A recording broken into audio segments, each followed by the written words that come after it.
کہ تمام صحابی عادل ہیں، سب کے سب ہدایت کے تارے ہیں، کسی کی بھی اقتدا کر لو ہدایت پاؤ گے۔ ہم یہ کہتے ہیں کہ جو قرآن کا نظریہ ہے کہ کچھ صحیح ہیں، کچھ غلط ہیں، کچھ نے رسول اللہ صلی اللہ علیہ وسلم کی زندگی میں بھی ان کی اطاعت نہیں کی اور ان کی مخالفت کی۔ تمام اصحاب ہدایت پر نہیں تھے، کچھ ہدایت پر بھی تھے اور کچھ گمراہ بھی ہو گئے تھے۔ اب آپ کے سامنے صحیح بخاری کی جلد نمبر 8 ہے اور حدیث نمبر ہے 6576 کہ نبی کریم صلی اللہ علیہ وسلم نے فرمایا، میں اپنے حوض پر تم سے پہلے ہی موجود رہوں گا اور تم میں سے کچھ لوگ میرے سامنے لائے جائیں گے، پھر انہیں میرے سامنے سے ہٹا دیا جائے گا تو میں کہوں گا اے میرے رب یہ میرے ساتھی ہیں، لیکن مجھ سے کہا جائے گا آپ نہیں جانتے کہ انہوں نے آپ کے بعد دین میں کیا کیا نئی چیزیں ایجاد کر لی تھیں۔ اب یہاں پر یہ ذہن میں رہے کہ جو عربی کے الفاظ ہیں وہ آپ کے سامنے بیان کر دیں کہ ایک عام انسان بھی سمجھ سکے، رجال منکم، کہ آپ رسول اللہ صلی اللہ علیہ وسلم کچھ لوگوں سے بات کر رہے ہیں، ان سے کہہ رہے ہیں کہ تم میں سے، اور اس کے بعد کیا فرمائیں گے؟ فَأَقُولُوا يَا رَبِّ أَصْحَابِي، اے میرے رب میرے صحابی۔ اس کے بعد اللہ سبحانہ و تعالیٰ کی جانب سے ارشاد ہوگا فَيُقَالُ إِنَّكَ لَا تَدْرِي مَا أَحْدَثُوا بَعْدَكَ، کہ تم نہیں جانتے کہ تمہارے بعد ان لوگوں نے کیا کیا۔ نہ یہ کہ فقط بدعتیں، وہ بعد میں واضح ہو جائے گا کیونکہ اگلی روایتوں میں ان کو جہنم میں ڈالنے کا ذکر ہوگا اور ارتداد کی بات ہوگی، کفر کی بات ہوگی، کافروں کے ساتھ محشور کرنے کی بات ہوگی، تو پتہ چلے گا کوئی چھوٹی موٹی بدعتیں یا گناہوں کا معاملہ نہیں ہے بلکہ دین سے نکلنے کا معاملہ ہے۔ اسی صحیح بخاری جلد نمبر 8 کی 6585 میں جو روایت ہے کہ نبی کریم نے فرمایا قیامت کے دن میرے صحابہ میں سے ایک جماعت مجھ پر پیش کی جائے گی، پھر وہ حوض سے دور کر دیے جائیں گے، میں عرض کروں گا اے میرے رب یہ تو میرے صحابہ ہیں۔ اللہ تعالیٰ فرمائے گا کہ تمہیں معلوم نہیں کہ انہوں نے تمہارے بعد کیا کیا نئی چیزیں گڑھ لی تھیں، یہ لوگ دین سے الٹے قدموں واپس لوٹ گئے تھے۔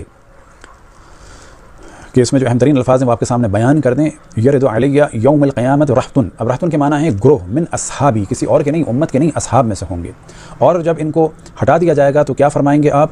فَأَقُولُ يَا رَبِّ أَصْحَابِي، تو دوبارہ آپ دیکھیں کہ یہاں پر ہے کہ یہ اصحاب میں سے ہیں۔ کیوں ہٹا دیے جائیں گے؟ اِنَّهُمْ ارْتَدُّوا عَلَىٰ أَدْبَارِهِمْ قَهْقَرِي، کہ یہ مرتد ہو گئے تھے، دین سے پلٹ گئے تھے، اِنَّهُمْ ارْتَدُّوا، کہ یہ دین سے پلٹ گئے تھے۔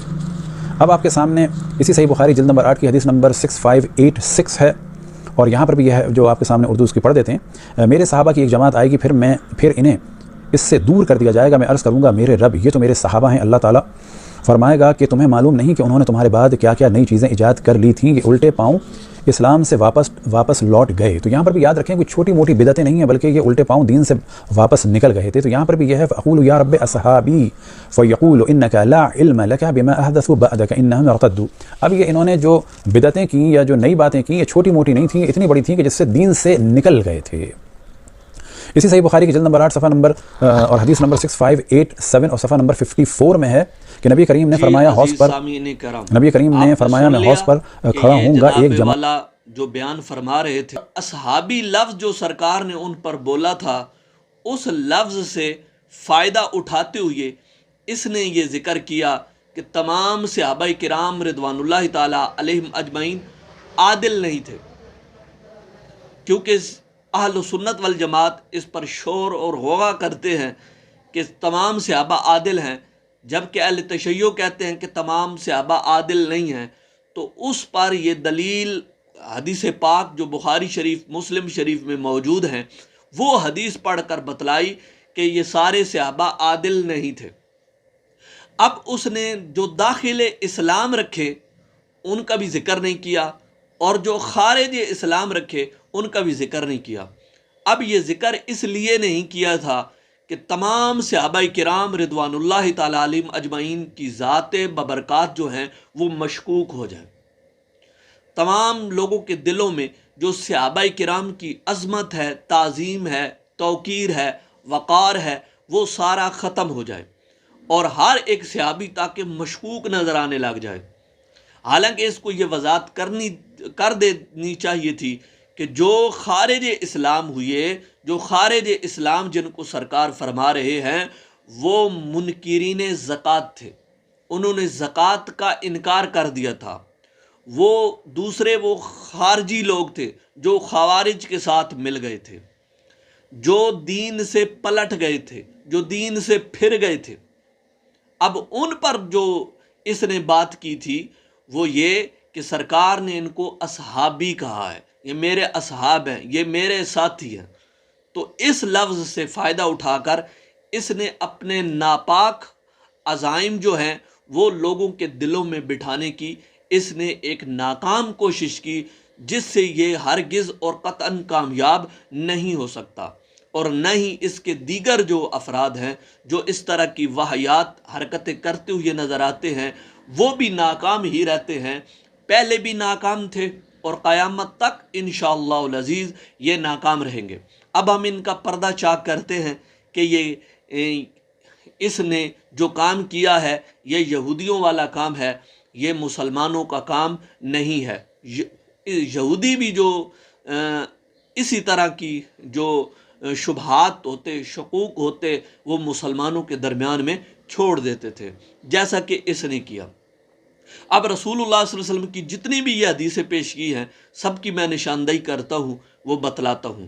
سرکار دو عالم صلی اللہ علیہ وآلہ وسلم جس وقت یہ حدیث پاک بیان فرما رہے تھے تو سرکار دو عالم صلی اللہ تعالی وسلم دنیا میں بیان فرما رہے تھے، اور دنیا میں سرکار بیان فرما رہے تھے تو سرکار دو عالم صلی اللہ علیہ وسلم نے حدیث پاک میں دو حالتیں بیان فرمائی۔ ایک حالت وہ بیان فرمائی کہ سرکار دو عالم صلی اللہ علیہ وآلہ وسلم نے فرمایا میرے صحابہ میں سے کچھ لوگ، اور جب قیامت والے دن سرکار دو عالم صلی اللہ تعالی وسلم کا حشر والے دن، قیامت والے دن کا جب سرکار نے تذکرہ فرمایا تو رسول پاک صلی اللہ علیہ وسلم نے ان کو اصحابی کہا۔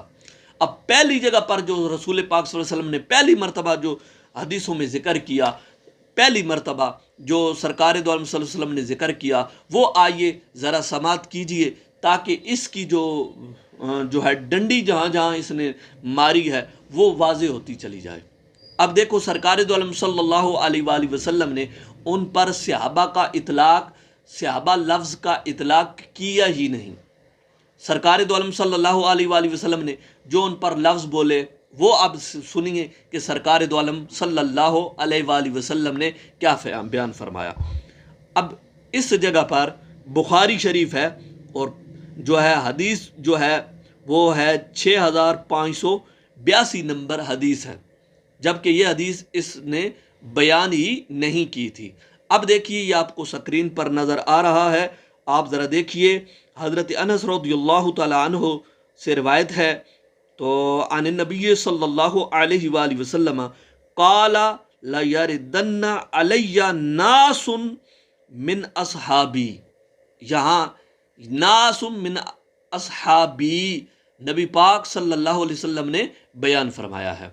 اب یہ نہیں سرکار نے فرمایا کہ میرے صحابہ میں سے کچھ صحابہ، اب سرکار نے دوسری صحابہ میں جب عموم کا ذکر کیا تو سرکار دو عالم صلی اللہ علیہ وآلہ وسلم نے اصحابی کہا، اور جب ان میں سے مرتدوں کو نکال کر ذکر کیا تو سرکار نے ان مرتدوں پر ناس کا لفظ بولا، سرکار نے ان کو اصحابی نہیں کہا۔ پہلی مرتبہ ہی سرکار نے یہیں پر واضح فرما دیا تھا، اور جو سننے والے حضرات تھے انہیں معلوم ہو گیا کہ وہ لوگ اب اصحابی نہیں تھے۔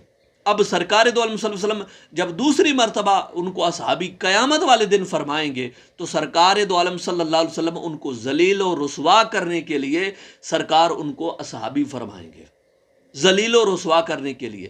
اب آپ کہیں گے کہ یہ کیوں؟ کیونکہ میں یہ کہوں گا کہ سرکار نے پہلے جب ذکر کیا ہے تو اس جگہ پر بھی سرکار اصحابی ہی فرماتے، اصحابی نہیں فرمایا بلکہ ناسم من اصحابی فرمایا۔ اب دوسری جگہ پر رسول پاک صلی اللہ علیہ وآلہ وسلم جو ارشاد فرمایا کہ یہ بھی یہی حدیث پاک ہے، قال النبی صلی اللہ علیہ وسلم انی فرطکم علی الحوض من مر علی شرب ومن شرب لم یزمع ابدا لیردن علی اقوام عارفہم۔ اب یہاں پر سرکار دو عالم صلی اللہ علیہ وآلہ وسلم نے صحابی کا ذکر ہی نہیں کیا، اقوام جو ہے سرکار نے ذکر فرمایا۔ اب یہاں پر بھی رسول پاک صلی اللہ علیہ وآلہ وسلم نے ارشاد فرمایا کہ ضرور میرے پاس کچھ لوگ آئیں گے جن کو میں پہچانتا ہوں گا اور وہ مجھے پہچانتے ہوں گے۔ اب یہاں پر بھی اصحاب کا لفظ ذکر نہیں کیا گیا، صحابی کا اطلاق ان پر مرتدوں پر نہیں کیا گیا جو دین سے پھر گئے تھے، ان پر تو اطلاق کیا ہی نہیں گیا۔ اور دوسرا یہ ہے کہ اگلی حدیث پاک میں جو بیان فرمایا وہ بھی آپ کو سکرین پہ نظر آئے گا۔ رسول پاک صلی اللہ علیہ وآلہ وسلم کی حدیث پاک ہے کہ ان رسول اللہ صلی اللہ علیہ وسلم قال یرد علی یوم القیامت راحتم من اصحابی.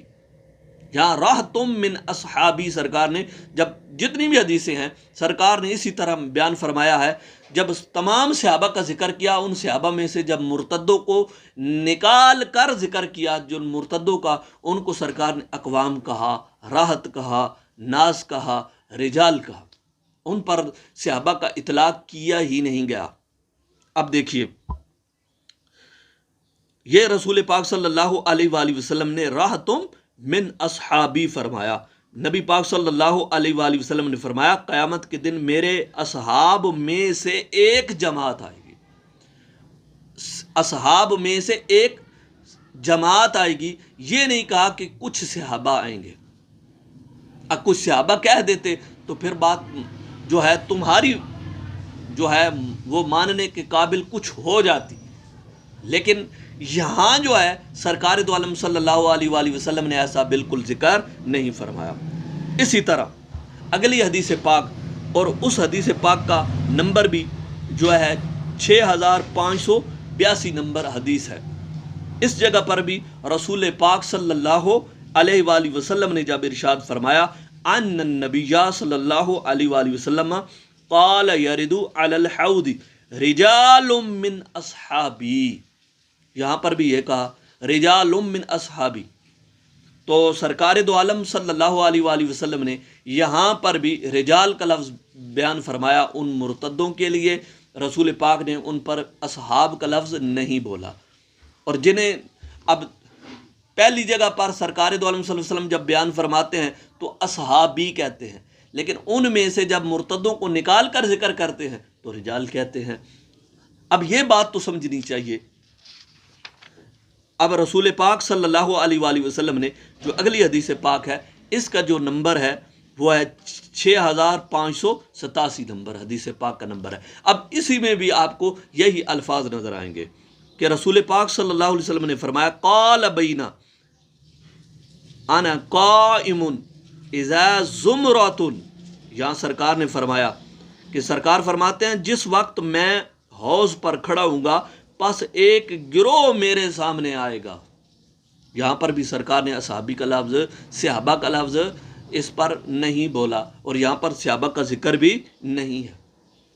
اور جس جگہ پر صحابہ کا ذکر ہے میں واضح کر چکا ہوں، میں بیان کر چکا ہوں واضح طور پر کہ اس پر سرکار دو عالم صلی اللہ علیہ وسلم اسی حدیث میں پہلے چونکہ رجال کا لفظ، ناس کا لفظ ذکر فرما چکے ہیں. اب بعد میں جو سرکار نے صلی اللہ علیہ وسلم نے قیامت والے دن جب ذکر فرمایا قیامت والے دن کا، تو سرکار دو عالم صلی اللہ علیہ وسلم نے اس جگہ پر اصحابی کا ذکر کیا کہ یہ میرے ساتھی ہیں. کہ کہا جائے گا کہ آپ کو معلوم نہیں کہ یہ مرتد ہو گئے تھے. اب یہاں پر یہ مرتد ہونے کا قرینہ بھی واضح کر رہا تھا کہ وہ جو سرکار اصحابی بیان فرما رہے تھے اور اصحابی بیان فرمائیں گے، یہ صرف ان کو ذلیل و رسوا کرنے کے لیے رسول پاک صلی اللہ علیہ وسلم بیان فرمائیں گے. اس میں اب کوئی ایسی قباحت نہیں. اب یہ شکوک و شبہات جو چھوڑے گئے، امید ہے کہ لوگوں کے دلوں سے شکوک و شبہات ہٹ گئے ہوں گے جو صحابہ کے بارے میں. یہ دو گروہ ہیں اور دونوں انہی حدیثوں سے جو ہے استدلال کرتے ہیں. ایک گروہ خوارج کا ہے اور ایک گروہ ہے روافض کا. جو خوارج کا گروہ ہے وہ رسول پاک صلی اللہ تعالی علیہ وسلم کی شان میں گستاخیاں کرتے ہیں، اور رسول پاک صلی اللہ علیہ وسلم سے یہاں پر وہ اس حصے سے استدلال کرتے ہیں کہ جو رب فرمائے گا یا فرشتے فرمائیں گے محبوب آپ نہیں جانتے. اب دیکھ وہ یہاں سے یہ استدلال کرتے ہیں، دیکھا کہ سرکار دو عالم صلی اللہ علیہ وسلم کو تو پتہ ہی نہیں ہے اور تم لوگ کہتے ہو علم غیب ہے. اور جو روافض کا گروہ ہے یہ صحابہ کا چونکہ دشمن ہے، اب یہ صحابہ کرام رضوان اللہ تعالیٰ علیہم اجمعین کے بارے میں یہ استدلال کرتے ہیں کہ یہ سارے صحابہ جو ہے یہ مرتد ہو گئے تھے یا ان میں سے بعض صحابہ مرتد ہو گئے تھے.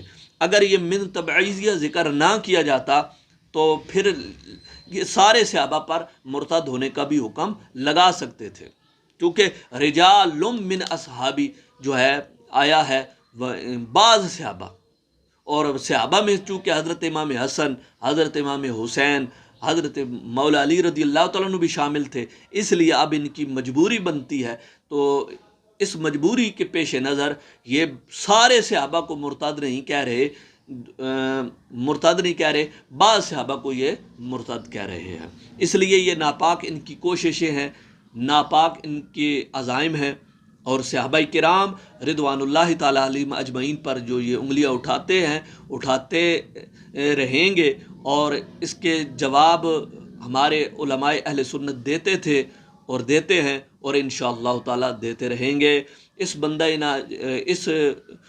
بندے کا ہم انشاءاللہ تعالیٰ جتنے بھی اس کے کلپ ہیں، ہم انشاءاللہ سب کا بالترتیب جو اصل روایات ہیں ان کو سامنے رکھ کر آپ کو اس کا جواب دیں گے، اور اس کو مسئلے کو انشاءاللہ پوری سمجھانے کی کوشش کریں گے۔ ان کو چونکہ کتاب